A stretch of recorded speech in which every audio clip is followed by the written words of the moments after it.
इस विश्व में बहुत सारे धर्म हैं जिनको लोग धर्म मानते हैं। और बहुत ही खास बात रही कि किसी भी धर्म ने किसी भी धर्म को अपने धर्म से नीचे या कम नहीं बोला हुआ है।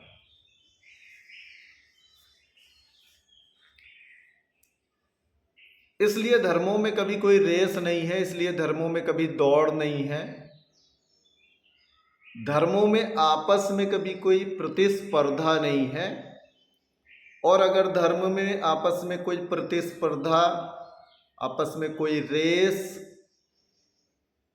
करने का प्रयास कर रहा है तो रेस और प्रतिस्पर्धा धर्म में नहीं, राजनीति में होती है।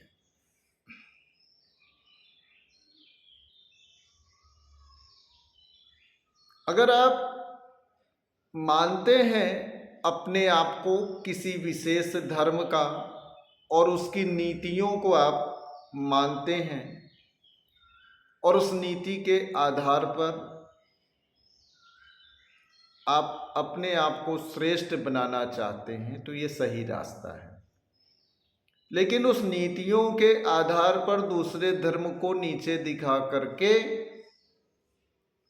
यदि आप अपने धर्म को श्रेष्ठ बताना चाह रहे हैं तो यह किसी धर्म में नहीं लिखा है, मतलब ये भी जो है धर्म नहीं हुआ।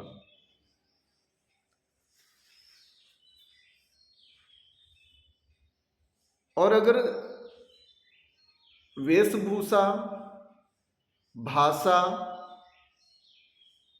और लाइफ स्टाइल, धर्मों में विशेष वेशभूषा, भाषाएं, रहने का तरीका ही महत्वपूर्ण दिखाई देता है।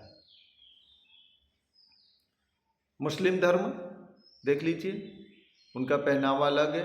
हिंदू धर्म देख लीजिए, उनका पहनावा अलग है, उनके वाद्य यंत्र अलग हैं, उनके गीत संगीत अलग हैं। पारसी धर्म,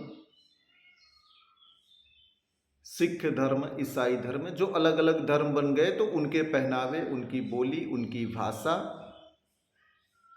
अलग है।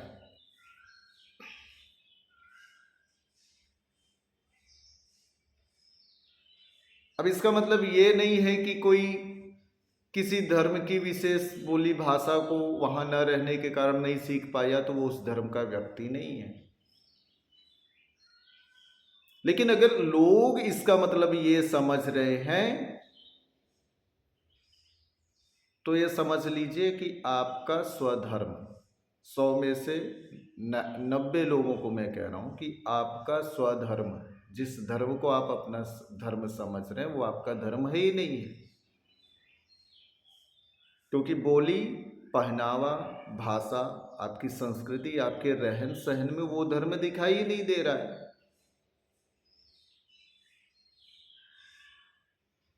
आप जब गुलाम हुए तो आपका धर्म भी गुलाम हो गया।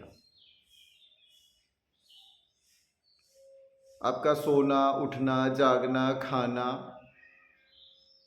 आपका पहनावा, ये तो देख करके आपको कोई जान ही नहीं सकता कि आप किस धर्म के हैं। आपने तो अपने आप को दूसरे धर्म में पहले से सम्मिलित कर रखा है, तो फिर धर्मों की लड़ाइयाँ क्यों कर रहे हैं? और अगर अपने धर्म की बात करनी, अपने धर्म को श्रेष्ठ सिद्ध करना है तो आपके धर्म के अनुसार आपका रहन सहन, आपकी संस्कृति दिखाई देनी चाहिए। आप अपने धर्म को जीने का प्रयास करिए।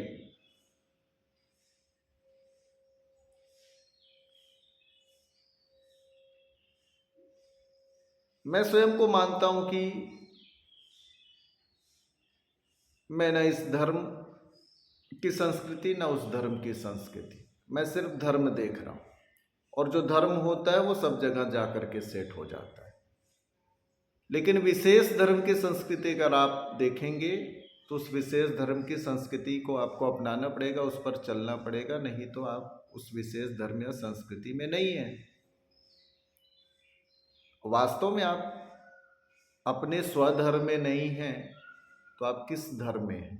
आप देख लीजिए, आपके बच्चे कौन सा पहनावा पहन करके स्कूल जा रहे हैं, आपका धर्म वहाँ बिक चुका है। आप देख लीजिए, आप जन्मदिन मना रहे हैं, किस तरह से मना रहे हैं, आपका धर्म वहाँ बिक चुका है।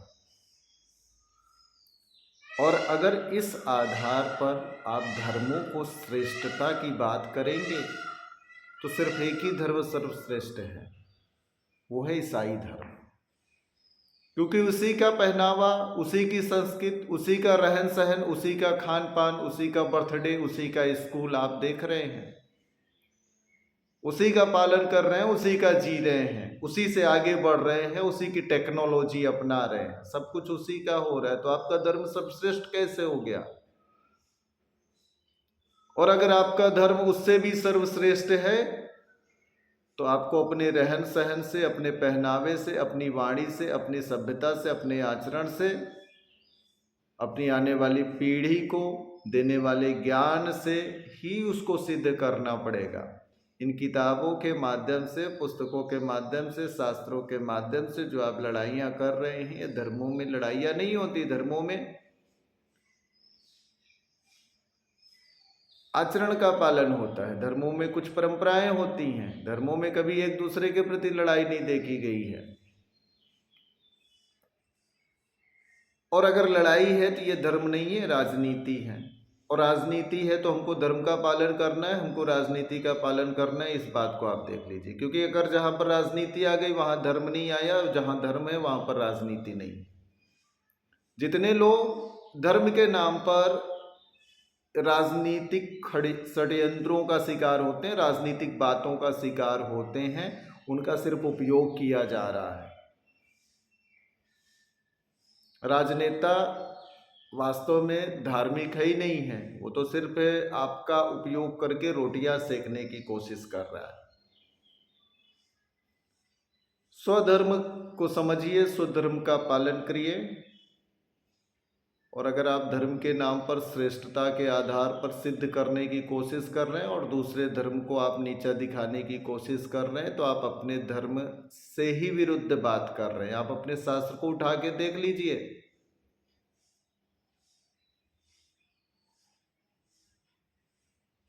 आपका धर्म क्या कह रहा है, आपके धर्म ग्रंथ क्या कह रहे हैं, अच्छे से एक बार खोल करके देख लीजिए। और अगर आप उसके बाद भी नहीं देख रहे हैं और लड़ रहे हैं तो आपसे बड़ा मूर्ख कोई नहीं है, आपसे बड़ा बेवकूफ कोई नहीं है। और ये मूर्खता सिर्फ और सिर्फ आपके स्वधर्म के लोगों का विखंडन करने का काम करेंगी, उनको तोड़ने का काम करेंगी, उनको समाप्त करने का काम करेंगी।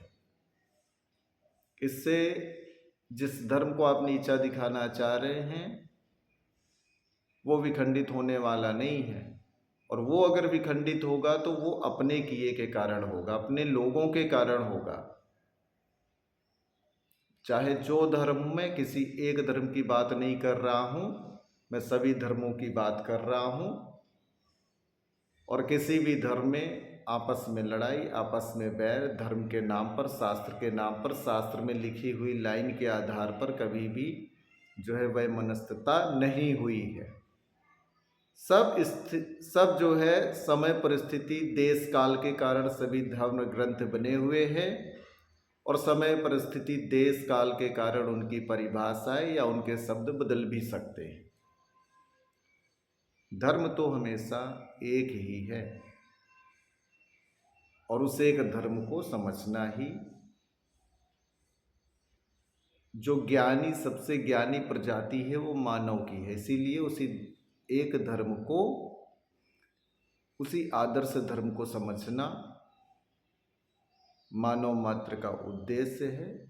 और अगर ये समझ में आ गया तो सब कुछ समझ में आ गया, तब न द्वंद्व रहेगा, न चिंता रहेगी, न नुकसान रहेगा, न क्लेश रहेगा। जय जगत, नमस्कार।